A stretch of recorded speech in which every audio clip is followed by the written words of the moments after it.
ओम शांति। जो टॉपिक दिया गया है त्रिकालदर्शीपन और साक्षी दृष्टा स्थिति।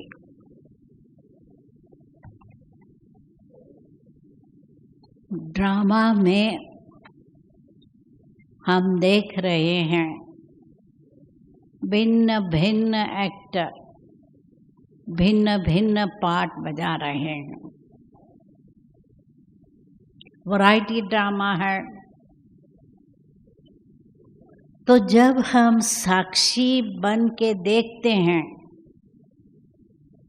तो हमारे मन में व्यर्थ संकल्प नहीं उठते,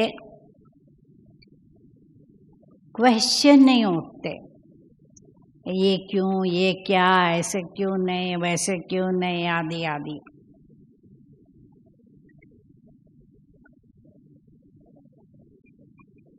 तो इसलिए ड्रामा हमें बहुत मदद करता है एक रस स्थिति बनाने के लिए।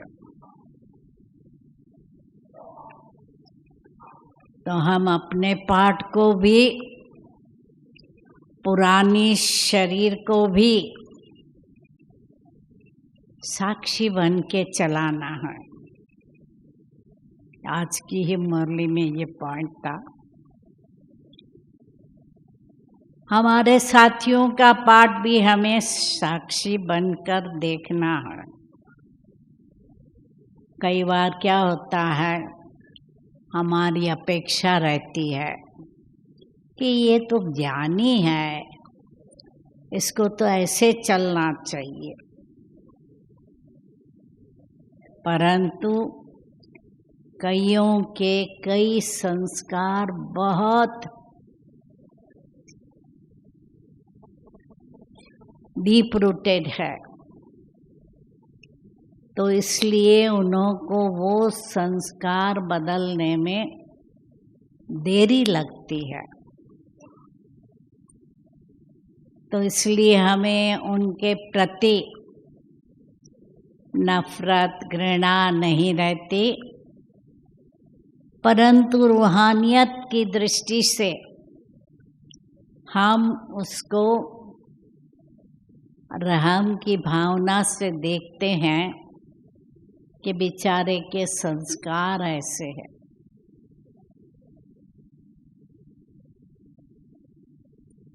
नहीं तो अज्ञानता में तो घृणा, वैर, नफरत आदि हो सकती है।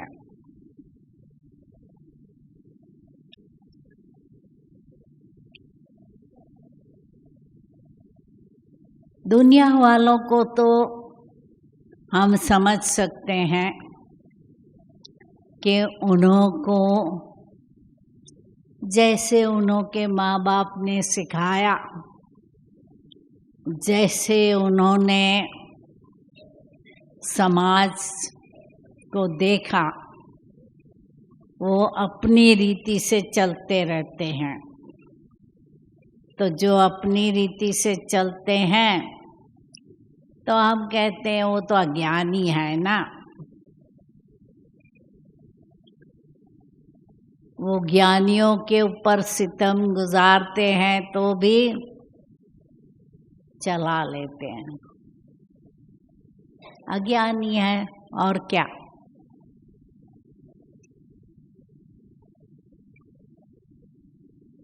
जब विघ्न आते हैं उस समय भी साक्षी अवस्था मदद करती है।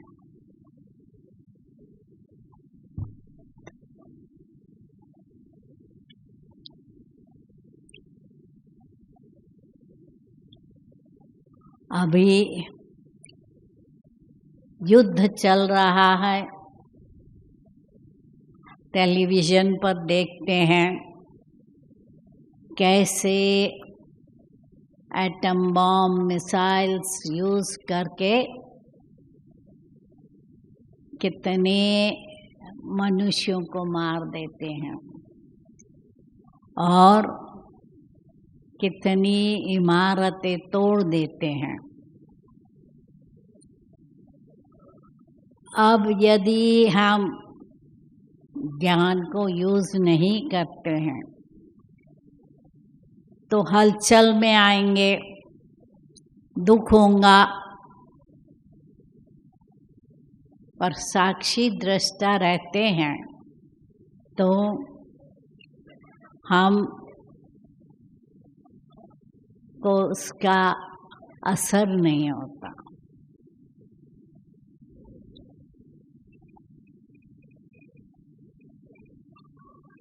हमारे परिवार है, मित्र संबंधी बीमार है, उनको पीड़ा होती है, चिल्लाते हैं। यदि हम साक्षी दृष्टा होकर देखते हैं तो क्या होगा? हम समझेंगे कि ये अपना कर्मों का हिसाब किताब भोग रहा है। हम जितनी मदद करें उसके प्रति सहानुभूति रखें, उनको सहयोग दे, इतना अच्छा है।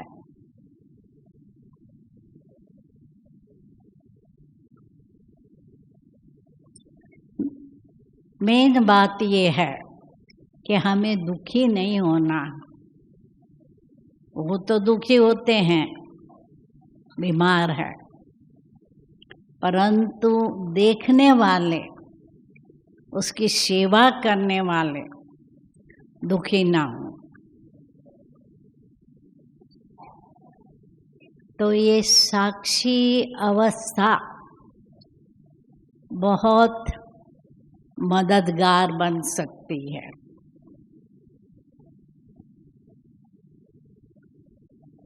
दूसरा, त्रिकालदर्शी स्थिति। पास्ट को तो हम जानते हैं, हिस्ट्री है।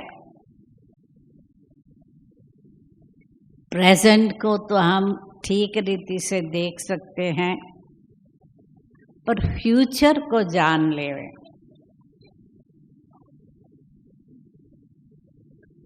ये है त्रिकालदर्शी स्थिति, ये पास्ट, प्रेजेंट, फ्यूचर सब क्लियर हो। वैसे तो हम जानते हैं विनाश के बाद सत्युग आएगा, परंतु कब, क्या, कैसे, कुछ मालूम नहीं।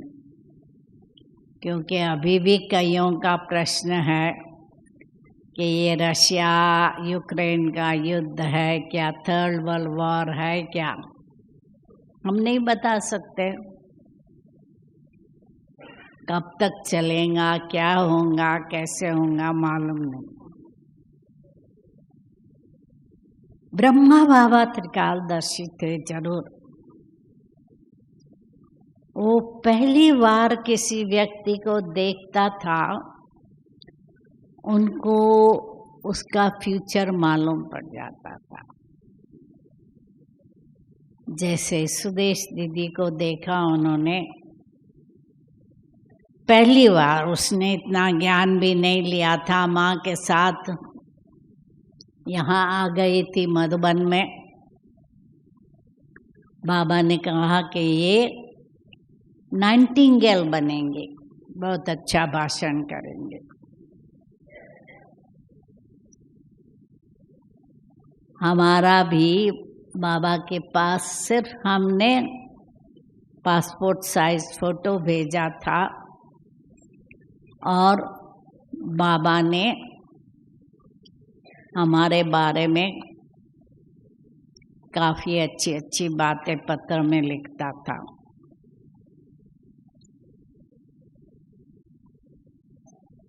और हम जानते हैं कि आजकल कई भविष्यवेत्ता हैं जो बताते हैं भविष्य में क्या होगा। किसी का सच पड़ता है, किसी का 100% सच भी नहीं होता। नॉस्ट्राडामस को आज सब याद करते हैं, 400-500 वर्ष हो गए, पर उसने फ्यूचर को क्लियर देखा था। ये है किसी की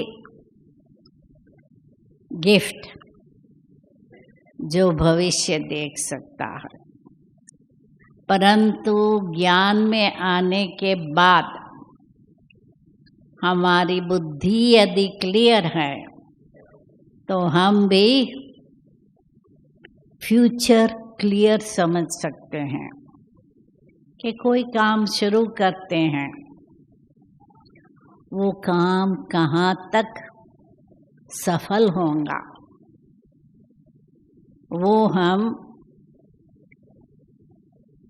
प्रेडिक्ट कर सकते हैं, बता सकते हैं कि हमें सहयोग मिलेगा, हमारा काम सफल होगा।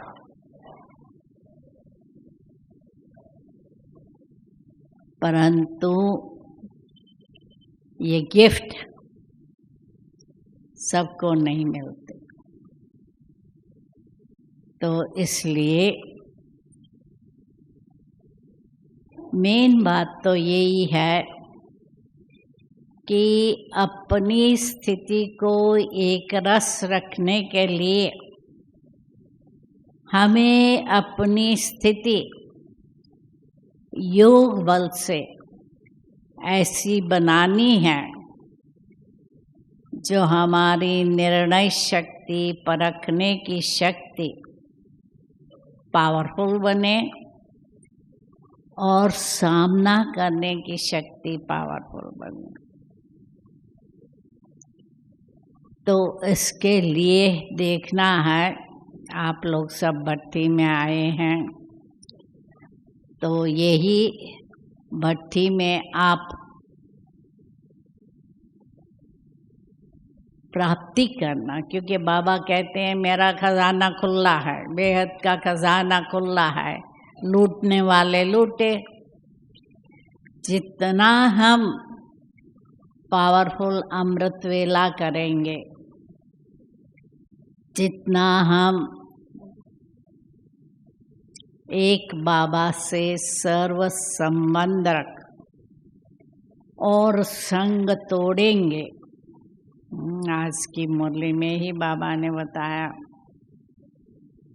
कि दूसरों से ममत्व तोड़ने के लिए बाप से माता, पिता, बंधु, सखा, शिक्षक, गुरु, साजन, बालक सर्व संबंध बांधो, और जितना बाबा को बालक बनाकर वर्षा देंगे उतना आपको मिलेगा।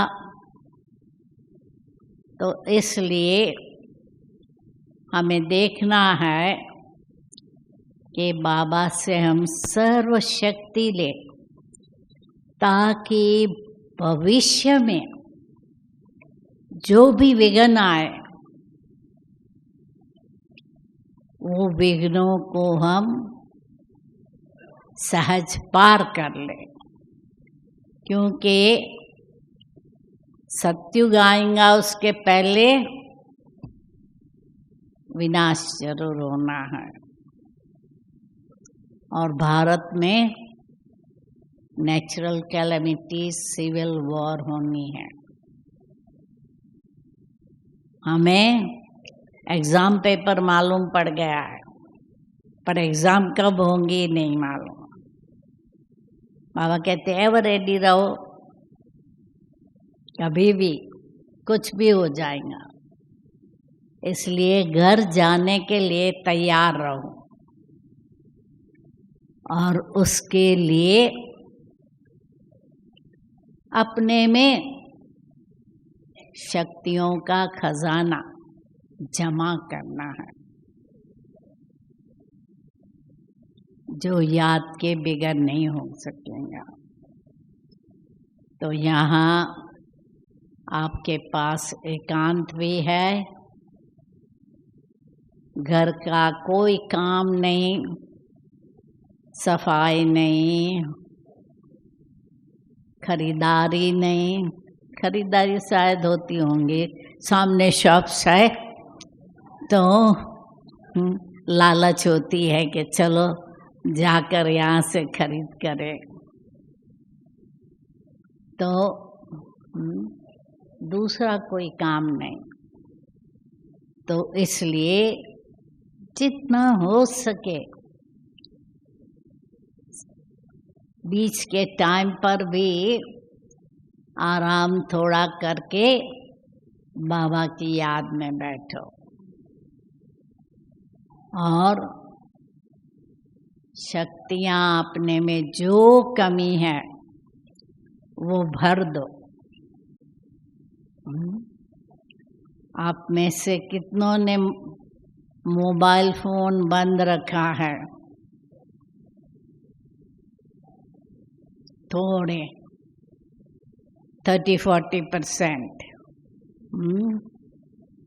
तो हम तो भट्ठी में आने वालों को कहते हैं मुख का मौन, मन का मौन, मोबाइल का मौन।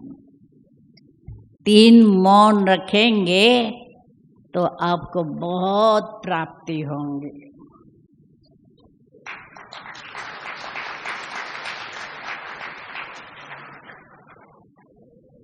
सारा दिन तो मोबाइल चालू ही रहता है। कम से कम भट्ठी में आए हैं, मोबाइल बंद। बस पहले दिन आकर हम कहते हैं घर वालों को बोल दो हम निश्चिंत पहुंच गए हैं, अभी आपको निकलने टाइम फोन करेंगे कि कब आ रहे हैं। तो इसी रीत से यहाँ बैठे शक्ति लो और जो बाप समान बनने का हमारा एम है वो एम पक्का रखो कि हमें सर्वगुण संपन्न, 16 कला संपन्न, संपूर्ण निर्विकारी जरूर बनना है और उसके लिए तीव्र पुरुषार्थ करो। ऐसे नहीं कि बाबा के बच्चे तो बन गए ना, जो बनना होगा वो बनेंगे। जो होशियार स्टूडेंट है ना वो पास विथ ऑनर का लक्ष्य रखते हैं। तो इसलिए पास विथ ऑनर का लक्ष्य रखो कि हमें पास विथ ऑनर होना है, बाप के साथ जाना है, बाप के पास साथ रहना है और बाप के साथ फिर सतयुग में आना है। वो जब ऐसी अवस्था बनाएंगे तब बाप के साथ सतयुग में आएंगे, नहीं तो देरी से आएंगे। ओम शांति। अभी हेमलता बहन हमें कुछ प्रश्न पूछेंगे। ओम शांति। सभी जोरदार करतब ध्वनि से दीदी जी को दिल से बहुत थैंक्स देंगे। दीदी जी ने इतना अमूल्य समय निकालकर हमें साक्षी और त्रिकालदर्शी बनना सिखाया। कैसे क्लियर बुद्धि से हम त्रिकालदर्शी स्थिति प्राप्त कर सकते हैं। अभी आदरणीय दीदी जी से जो कि अनुभवों की और ज्ञान रत्नों की, गुणों की, शक्तियों की खान है, तो क्यों न हम उन खान से कुछ रत्न अपने साथ लेकर जाएं। तो दीदी जी से हम कुछ क्वेश्चंस पूछेंगे और दीदी अपने अनुभव के द्वारा सुनाएंगे। दीदी जी, पहला प्रश्न है कि आप तो मम्मा बाबा के साथ रहे हो, बाबा मम्मा की पालना ली है, तो जब आप शुरू में बॉम्बे में ज्ञान में निकले और मम्मा बाबा से आपने जो पालना ली, तो हमें कुछ प्रसंग सुनाएंगे। ओम शांति। मेरा भाग्य था जो मैं पहले दिन जब वाटरलू मेंशन में पहुंची बम्बई में, मम्मा का प्रवचन था। मम्मा उस समय 2 मास से बम्बई में थी, रमेश भाई और उषा बहन के घर में रहते थे। और सवेरे ब्राह्मणों का क्लास होता था, क्योंकि आप जानते हो बम्बई में स्टूडेंट्स सब बहुत दूर दूर से आते थे। मैं कांदीवली से जाती थी, मतलब कांदीवली से भी काफ़ी लोग जाते थे। फिर मुलुंड, सायन, घाटकोपर, वहाँ से भी कई स्टूडेंट आते थे। और बम्बई में भी एक स्थान से दूसरे स्थान जाओ, कम से कम आधा पौना घंटा लग जाए। बस पकड़नी पड़ती है। और उस समय कोई बहुतों के पास गाड़ियाँ नहीं थी। तो मम्मा एक बहुत धारणा युक्त व्यक्ति थे और उनके प्रवचन थे, अभी भी मुरली के साथ कुछ न कुछ प्रवचन आते रहते हैं। जब मुरली छोटी होती है तो राजू भाई मम्मा का क्लास ऐड कर देते हैं।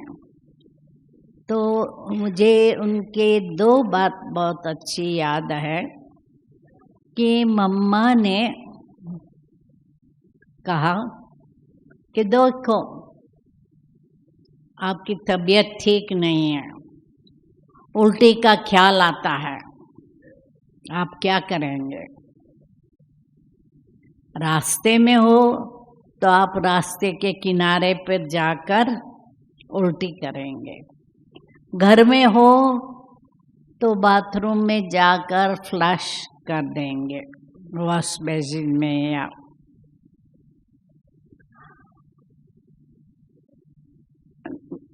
यदि रास्ते के बीच में आप उल्टे करेंगे तो क्या होगा? जो भी वहाँ से पास होते होंगे ना, उनको थोड़ा खराब लगेगा और मक्खी उसके ऊपर बैठेंगे। वो मक्खी किसी के खाने पर बैठेंगे और जिसके खाने पर वो मक्खी बैठेंगे उसको भी बीमारी हो जाएंगे, उल्टी जुलाब हो जाएगा। इसलिए क्या होता है कि यदि आपके मन में कुछ किसी के प्रति खराब बात है, इधर उधर नहीं करो। वो बात आप सीनियर बहन को कहो तो वो सीनियर बहन उसको राय देंगी। यदि इधर उधर सबको बात करेंगे तो वो बीमारी उनको भी लग जाएंगी, अर्थात उनके मन में भी ऐसा इम्प्रेशन होगा ये ऐसी है। तो जैसे पेशेंट है वो इधर उधर बात करेगा, कोई फायदा नहीं होगा, पर उसको जाना होता है डॉक्टर के पास, तो डॉक्टर ठीक दवाई देगा और वो ठीक हो जाएगा। इसी रीत से हमें भी यदि मन में कुछ बुराई देखी तो वो बुराई तो वो खुद भी निकालना चाहता है। आप उसको देखकर उसके ऊपर मंथन नहीं करो या दूसरों को नहीं सुनाओ, क्योंकि जितनी बातें फैलाएंगे उतनी गड़बड़ी होंगे। इसलिए आपको क्या करना है कि उनके प्रति शुभ भावना, शुभकामना रखनी है। तो मम्मा बहुत रॉयल थी, मीठी थी, और उनकी जो ज्ञान का मनन मंथन करके सुनाती थी, सबको मम्मा का क्लास बहुत अच्छा लगता था, कोई मिस नहीं करना चाहता था। और मम्मा से हमने पूछा, 4 मास हुआ था ज्ञान में, उषा बहन ने मुझे भोजन के लिए उनके पास बुलाया था। तो मैंने मम्मा से पूछा कि मम्मा, मेरा तो विचार नहीं है कि मैं मेडिकल प्रैक्टिस करूं, मैं तो समर्पित होना चाहती हूं। तो मम्मा ने कहा, नहीं, अभी तुम नहीं डिसाइड करो, जब ब्रह्मा बाबा से मिलो तब ब्रह्मा बाबा से राय करना। तो मम्मा ऐसी बड़ी बातों में खुद डिसाइड नहीं करती थी।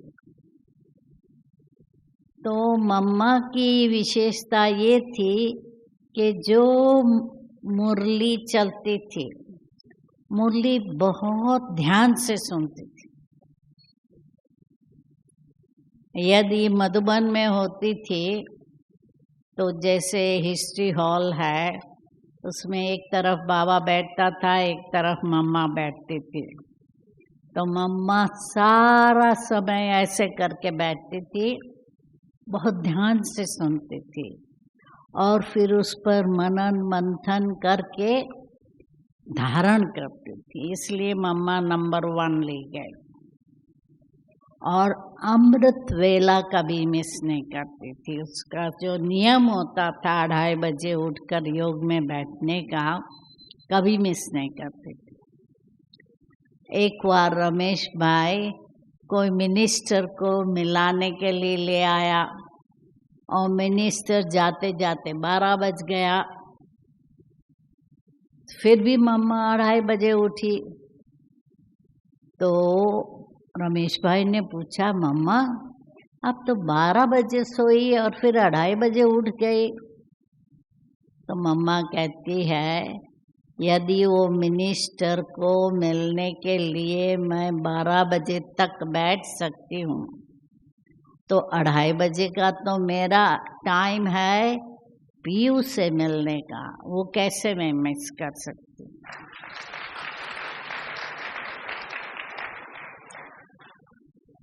तो इसलिए कभी अपना टाइम मिस नहीं करती थी।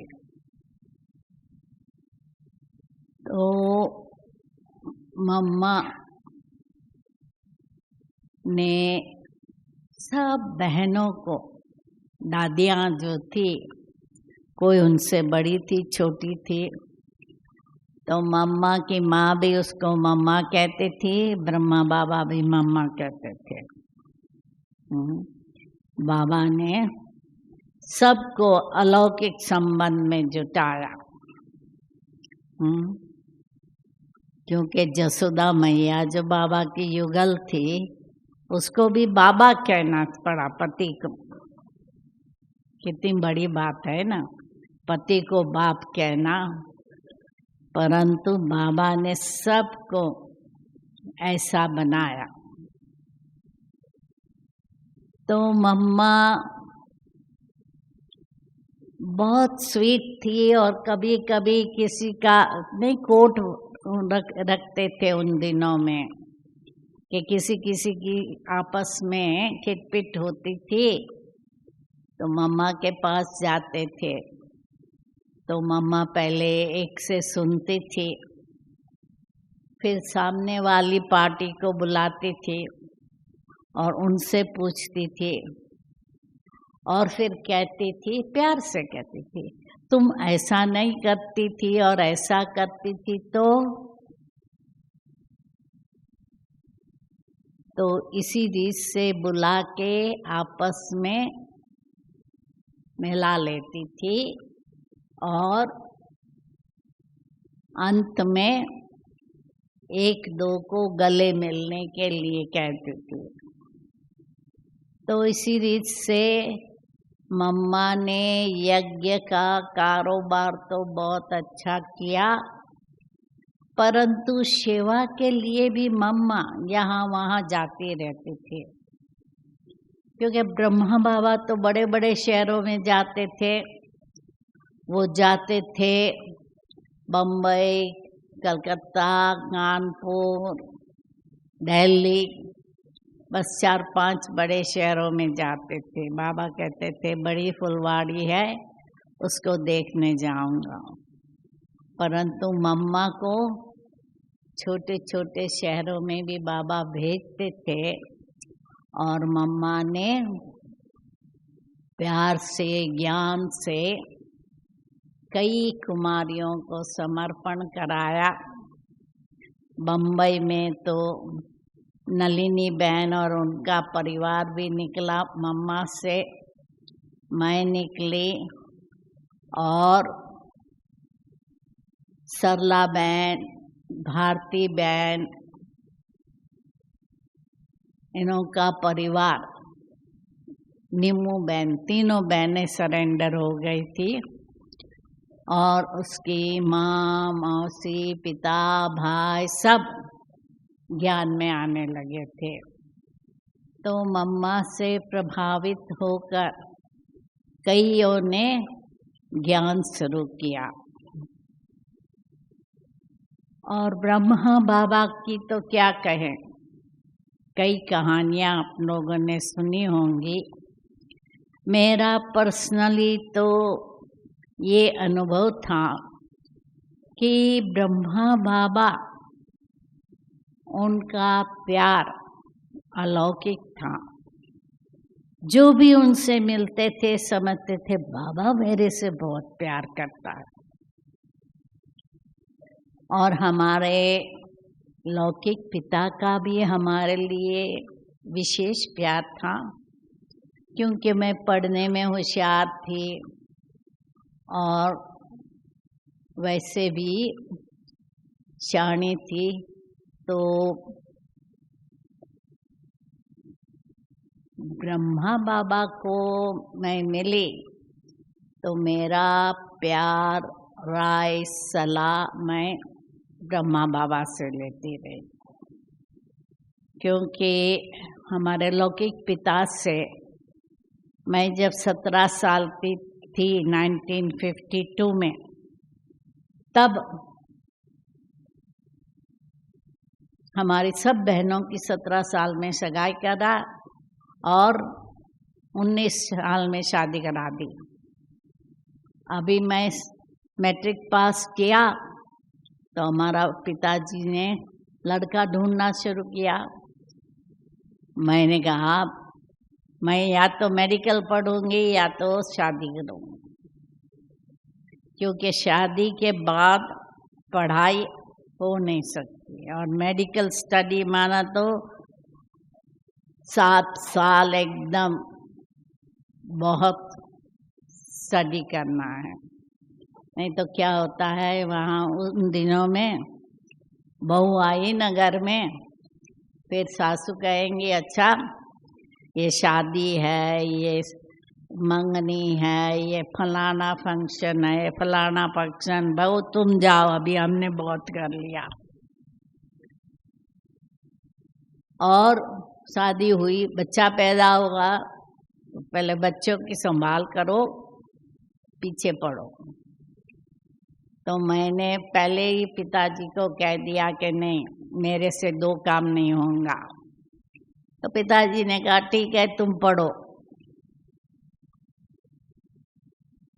तो फिर जब मैंने मेडिकल पास कर ली, ज्ञान में आ गई फौरन, तो मेरे पिताजी की इच्छा थी मैं बम्बई में कांदीवली में ही प्रैक्टिस करूं, और मेरी इच्छा थी कि मैं गांव में प्रैक्टिस करूं, क्योंकि इतना पढ़ी हूँ। बम्बई में तो एक गली में 2 डॉक्टर है,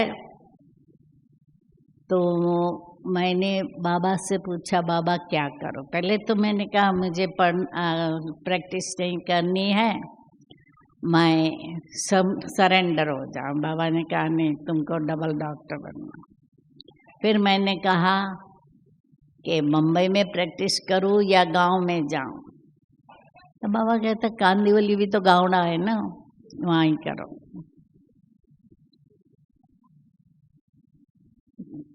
तो समझो बाबा देखते ही व्यक्ति को या 5 मिनट में उसको परख लेता था, इसका पास्ट क्या है, प्रेजेंट क्या है, फ्यूचर है। क्योंकि कई बार कई दादियाँ अपने स्टूडेंट को लाकर उनकी महिमा करती थी, ये तो बहुत अच्छा है, इसने तो ये सेवा की, ये सेवा की। बाबा उसके जाने के बाद जो दादी उनके पास बैठी होती थी, कहता था इसमें दम नहीं है, ये चल नहीं पाएगा, बता सकता था। तो दोबारा मैं बाबा से राय लेने गई, क्योंकि बम्बई में मैं ज्ञान में आई तो 2 सेंटर थे, सायन और वाटरलू, दोनों फ्लैट। रमेश भाई की इच्छा थी कि कोई ऐसा बंगलो टाइप आश्रम हो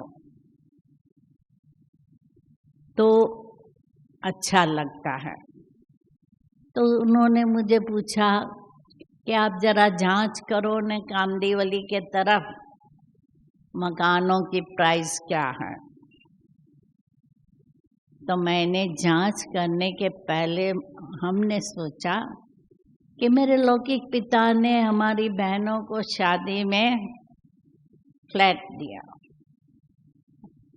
तो मेरा भी हक है मेरे लौकिक पिता से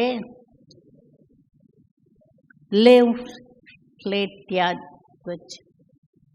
और हमारे लौकिक पिता के जो बंगलो था उसके पीछे प्लॉट था। तो मैंने अपने बाप से पूछने के पहले बाबा से पूछा कि बाबा मेरे लौकिक पिता के पास जमीन का प्लॉट है, मैं मांग करूं? बाबा ने कहा ठीक है, यदि तुम्हारा लौकिक पिता जमीन देगा तो अलौकिक पिता मकान बना देगा।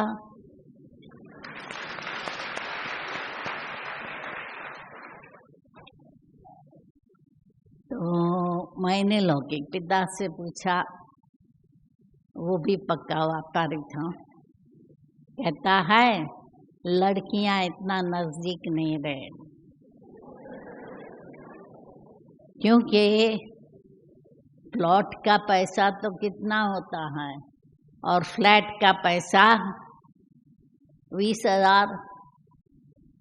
तो कहा कि मैं तुमको 20,000 दूंगा, तुम फ्लैट ढूंढो। फिर मैंने फ्लैट ढूंढना शुरू किया। तो क्या था कि बाबा ने कहा प्रैक्टिस कांदिवली में करो, तो मैंने फ्लैट भी कांदिवली में ढूंढा कि जहाँ हमारी प्रैक्टिस है घर भी वहाँ ही हो तो अच्छा है।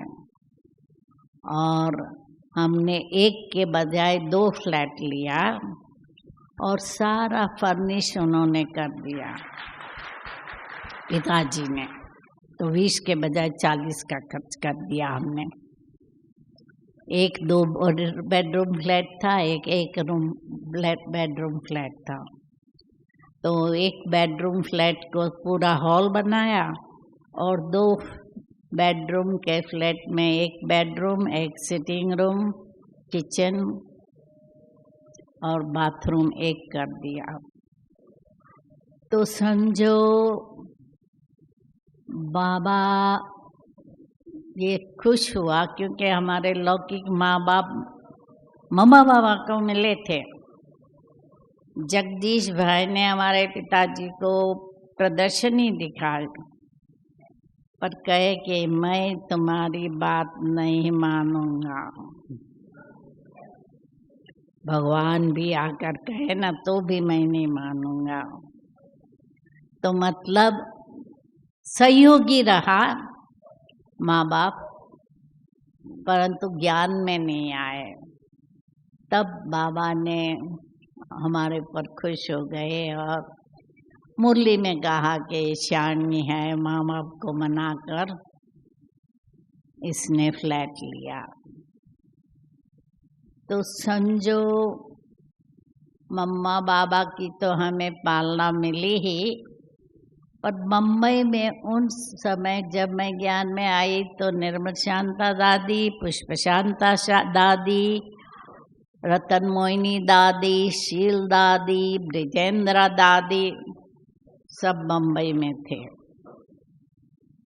शील दादी और रतन मोहिनी दादी कोलाबा में अपने फ्लैट में रहते थे, क्योंकि जब वो यज्ञ से निकल कर आई बम्बई तो उनके भाई ने उन्हों के लिए फ्लैट लेके दिया। तो अपनी बूढ़ी माँ के साथ रतन मोहिनी दादी अपने फ्लैट में रहती थी, शील दादी अपने फ्लैट में रहती थी।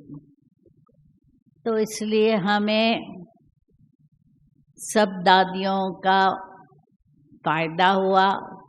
और 64 में, मैं 62 में ज्ञान में आई दिसंबर में, 64 में प्रकाश मणि दादी आई और मम्मा भी उस समय 9 मास रही, क्योंकि बाबा ने उसको काम दिया था। लक्ष्मी नारायण का चित्र उस समय बम्बई में बन रहा था।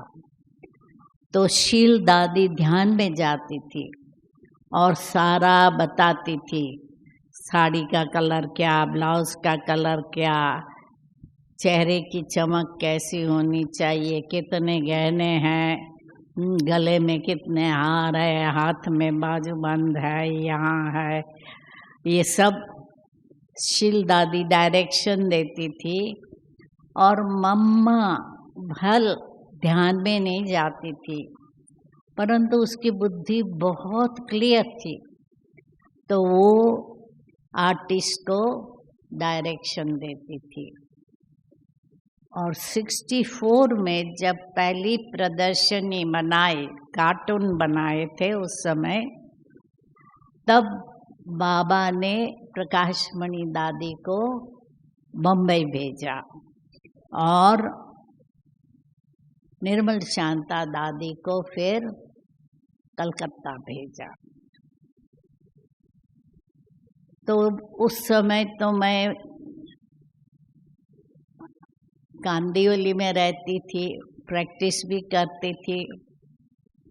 तो साल में एक बारी मधुबन आना होता था, हफ्ता भर रहना होता था, पार्टी के साथ आते थे और वापस चले जाना होता था, क्योंकि मेडिकल प्रैक्टिस भी थी और पेशेंट सारे चिल्लाते थे आप चले जाते हो। और वो जब दूसरे डॉक्टर के पास जाते थे तो कहते थे, हाँ आपकी डॉक्टर नहीं है इसलिए आप हमारे पास आए हो।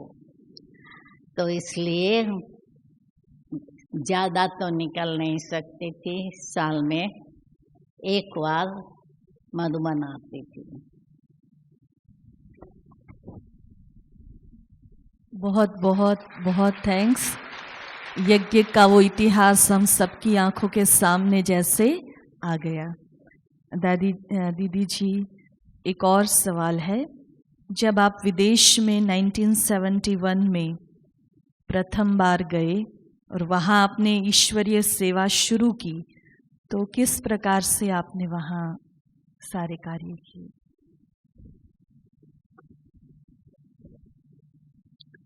71 में क्या हुआ था कि दिल्ली में इंटरनेशनल योगा कॉन्फ्रेंस थी। उस कॉन्फ्रेंस में ब्रह्मा कुमारियों ने भी भाग लिया। जिसमें मेरा भी प्रवचन था, जगदीश भाई, रमेश भाई, न्यूयॉर्क की मोहिनी बहन, रोजी बहन आदि आदि का प्रवचन था। और उस कॉन्फ्रेंस में निमंत्रण उसने बांटा जनरल के 71 जुलाई में, क्योंकि वहाँ न्यूयॉर्क में कॉन्फ्रेंस है, तो सबको निमंत्रण बांटा। तो जब मैं मधुबन आई, मैंने दादी से पूछा कि दादी कौन जाएगा न्यूयॉर्क कॉन्फ्रेंस में? तो दादी ने पूछा तुम जाएंगी? मैंने कहा मैं जा सकती हूँ, क्योंकि मैं जब पढ़ती थी तो मेरे लौकिक पिताजी की इच्छा थी कि मैं विदेश जाऊं, पर मैंने कहा मुझे तो गांव में सेवा करनी है, विदेश की बड़ी बड़ी डिग्री लेकर क्या करना है, इसलिए मुझे ज़्यादा पढ़ना नहीं है। तो इसलिए वो मेरा खर्चा करेगा। तो मेरा खर्चा, रोजी बहन का खर्चा, शील दादी का खर्चा, हमारे लौकिक ने किया। रमेश भाई भी तो कमाता था, उसने अपना खर्चा किया। सिर्फ जगदीश भाई को यज्ञ से खर्चा देना पड़ा। तो हम लोग टूर कर रहे थे। पहला स्टॉप हमारा लंदन था। तो लंदन में हम लोग जयंती बहन के लौकिक घर में रहे 5 जने। विदेश में अपने फ्लैट में 5 गेस्ट को रखना बहुत मुश्किल, और गेस्ट है और हम बड़े बड़े थे, तो हम लोगों को तो आदत नहीं थी खाना पकाने की, बर्तन साफ करने की, घर साफ करने की, आदि आदि। तो समझो थोड़ा रजनी बहन, जयंती बहन की माता जी, उसको थोड़ी तकलीफ हुई। और 5 जन करेंगे भी क्या, कहाँ भी जाना, 1 जन लेक्चर करेगा। तो फिर बाद में डिवाइड कर लिया 2 ग्रुप में, 3 ग्रुप में। मैं और रमेश भाई गए, शील बहन और रोजी दादी गए, और जगदीश भाई अकेले गए टूर पर। तो जब लंदन में थे, जगदीश भाई कहे कि हम ऐसे ही चक्कर लगाकर चले जाए अच्छा नहीं है, हमें जरूर कोई सेवा केंद्र शुरू करना है। तो लंदन में उस समय 10-12 भाई बहनें थे, उनके साथ बैठे और उन्होंने प्रॉमिस लिया कि आप फ्लैट ढूंढेंगे और फ्लैट का खर्चा करेंगे, बहन का खर्चा करेंगे। तो उन्होंने कहा ठीक है हम करेंगे। तो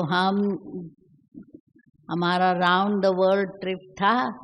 तो हम लंदन से New York, Philadelphia, San Francisco, LA आदि आदि गए। जब हम LA में पहुँचे तो लंदन से आया निमंत्रण के हाँ अभी फ्लैट मिल गया। उन्होंने दादी को लिखा कि फ्लैट मिल गया है। दादी प्रकाश मणि कहे भाई हमारे सब अंग्रेजी हैंड्स तो आप लोग निकल गए हो, मैं और कहाँ से हैंड दूंगी। तो हमारी 5 की मीटिंग हुई। शील दादी कहे मेरी तो माँ बूढ़ी है, मैं नहीं जाऊंगी तो उसकी तबीयत खराब होगी। वो नर्वस हो जाती थी तो ऐसी करती थी। रोजी कहे मेरी माँ की भी किडनी की बीमारी है, मुझे जाना होगा। रमेश भाई कहे मेरा तो बिजनेस है, मुझे जाना पड़ेगा। जगदीश भाई कहे मुझे तो मैगजीन का काम है, मुझे जाना पड़ेगा इंडिया। बाकी रही मैं।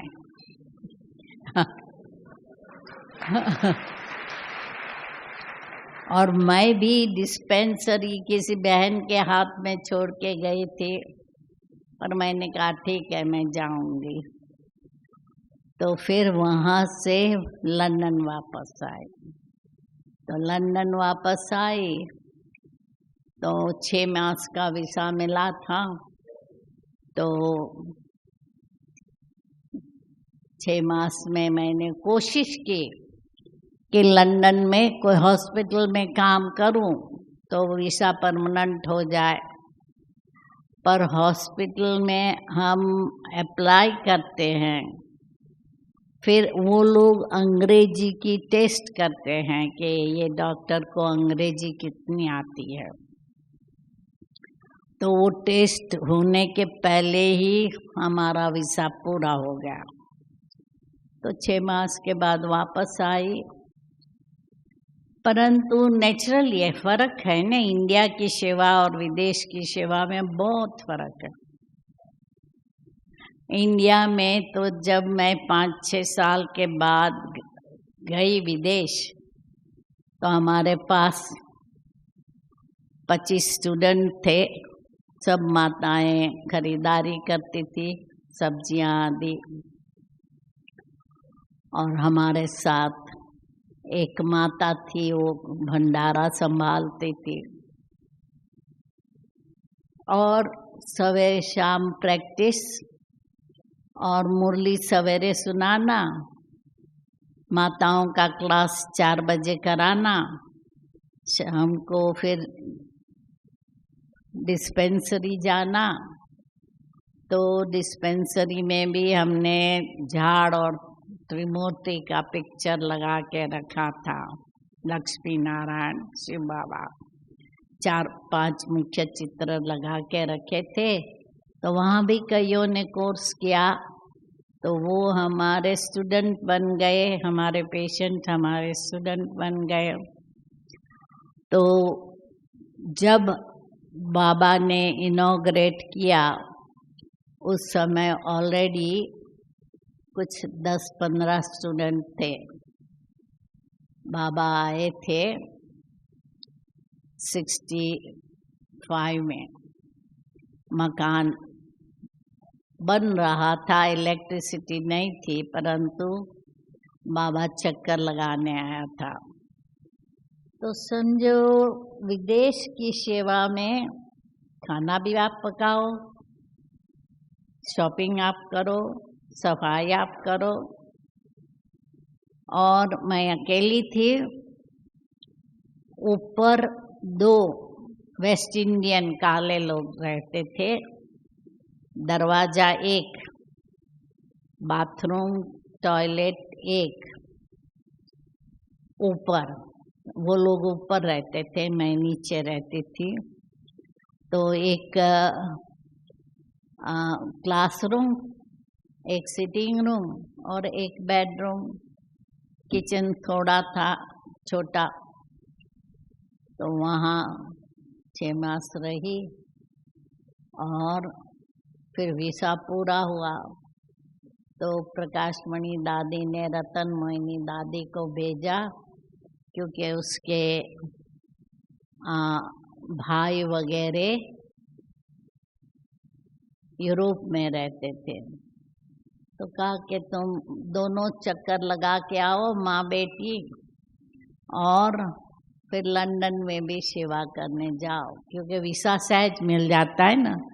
लौकिक विदेश में होते हैं तो उनको वीसा जल्दी मिल जाता है।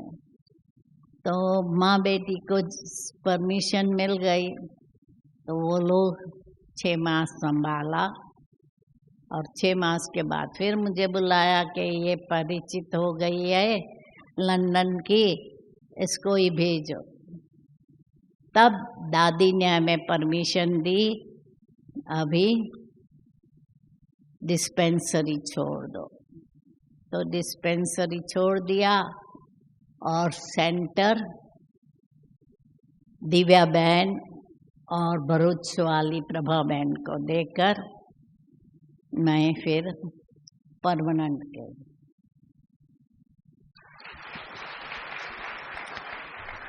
कितनी वंडरफुल जर्नी रही। दीदियों ने कितनी मेहनत से, कितनी त्याग और तपस्या से विदेश की ये सेवाएं शुरू की और आज इतना कारोबार संभालते हुए भी अगर दीदी जी का प्रैक्टिकल जीवन देखें तो कितना डबल लाइट है। हम सबको फील भी हो रहा है, हम अनुभव कर रहे हैं ना सभी। तो हम सभी फिर से एक हाथ की अव्यक्त ताली से दीदी जी को बहुत बहुत बहुत दिल से थैंक्स करते हैं। थैंक्स दीदी जी। हाँ जी, 2 मिनट बाबू।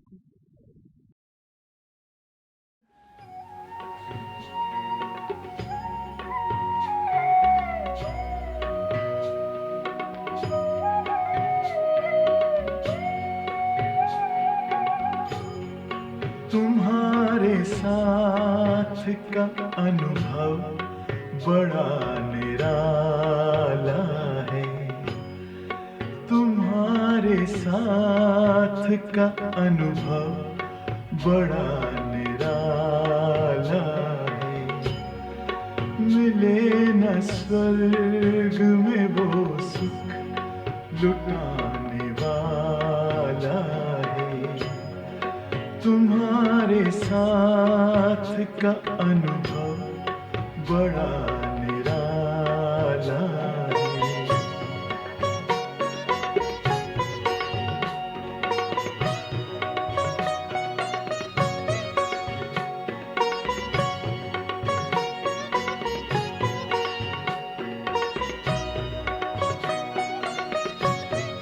जिसे पाकर न पाना कुछ शेष रह जाए, पाके इतना बाबा अपना दिल अब तो गाए।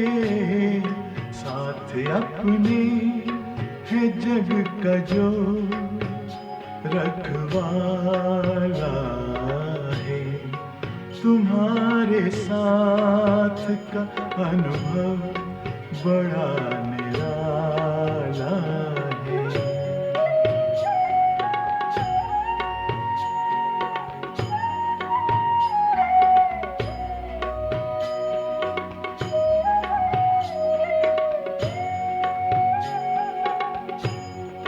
तेरी आँखों से पीते हम हैं अमृत प्याले।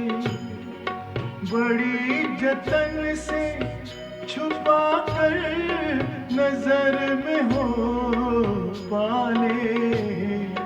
तुम्हारे याद के मोती गले की माला है। तुम्हारे साथ का अनुभव बड़ा